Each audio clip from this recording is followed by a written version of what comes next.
All right, let's jump right in. We are going to tackle a big, maybe even controversial idea today. Cooking is actually easy.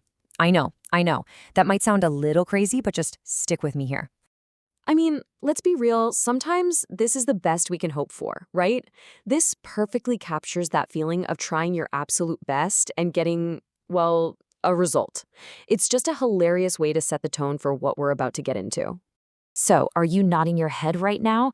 Yeah, you are not alone. This is that huge wall that stops so many of us from even trying. It just feels like you need some kind of special talent, a ton of money, and hours of free time you just don't have. But here it is. This is the big secret. It's not about some fancy technique. It's all about a mindset shift. The real key to learning how to cook is just to lower the bar. Seriously, you do not have to be a master chef on your first try. You know, we're always told that the only way to get good in the kitchen is through these expensive classes and those beautiful, glossy cookbooks. But as our source so perfectly puts it, that's usually just a fast track to an empty wallet. There's a much simpler and freer way to do this. So let's get practical. Let's forget about the debt. Here is the entire framework, and believe me, it is incredibly simple. That's it. No, really, that is the entire method. You watch, and then you do. It sounds almost too simple, but what's so interesting is why both of these steps are absolutely non-negotiable. One builds your knowledge, the other builds your skill. You gotta have both. And this slide just lays it all out, doesn't it? On one side, you've got the old school, pricey path. And on the other, you have this massive, free university of cooking knowledge you can access right from your couch, the glorious YouTube rabbit hole. So here's the thing about step one, the watching part. It isn't just about finding cool new recipes. It's about learning all those unwritten rules. And, more importantly, how to avoid a total disaster. Think of it as preventative education for your kitchen. And yep, here are just a few of the, let's call them, creative mistakes you can completely avoid by watching others first. I'm serious. You can save yourself from scratching up your pans, making some very questionable marinades, or creating the saddest burrito known to humanity. And this is exactly why step two is so critical. See, if you only watch, you get all this knowledge, but zero skill.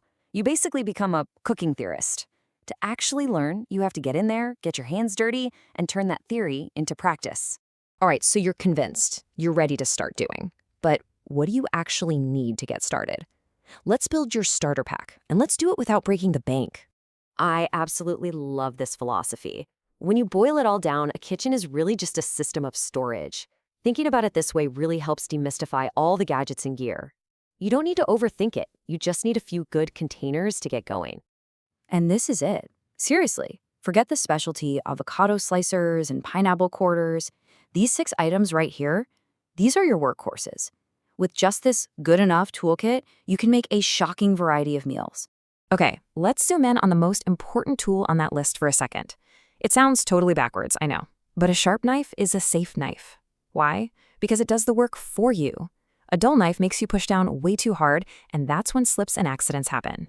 So you've got your tools, but what about the food? Now, this isn't some super strict shopping list. Think of it as a flexible foundation. We're talking versatile ingredients like onions, garlic, some canned goods, and a protein. With these things on hand, you are always just a few minutes away from a real meal. Okay, you have the tools, you have a stocked pantry, now you just need a plan. So let's move on to the next skill, how to understand instructions without just becoming a robot. This is the single most important habit that will save you from so much panic later. So many kitchen mistakes happen because of a surprise step you just didn't see coming. Read it all the way through first, and you'll always know what to expect. This slide is basically the secret decoder ring for any ingredients list. Some things, like the flour in a cake, are structural. You absolutely need them. But other things, like the amount of a certain spice, that's all about personal taste. Once you learn to see the difference, you're free to experiment. And speaking of freedom, please do not let a lack of measuring spoons stop you. For all those flavor and texture ingredients, just eyeball it. Cooking is way more art than science a lot of the time. Give yourself permission to just estimate. So, we've covered the method, the tools, and the skills. But there is one last ingredient you're gonna need, and you can't buy this one at the store. Oh man, this slide right here is just a universal truth about cooking at home. Your energy and ambition, they're not infinite. We all start the week with these grand plans, but by Friday, survival is the only goal. And you know what? That is completely and totally normal. And that is the crucial point here. The goal isn't to be a gourmet chef every single night. The goal is to feed yourself. So on those low-energy days, meal prep, leftovers, or just a simple bowl of cereal are not failures. They are smart, valid strategies for survival. And as we wrap things up, let's just ask the big question. This isn't a test. After everything we've just talked about, I hope the answer feels just a little less scary and a little more possible. And hey, if you're still not sure, just remember this. The pressure is off. If someone asks what you're having for dinner, cereal is a perfectly acceptable answer. It's a complete meal, and yes, it's a complete sentence. Happy cooking!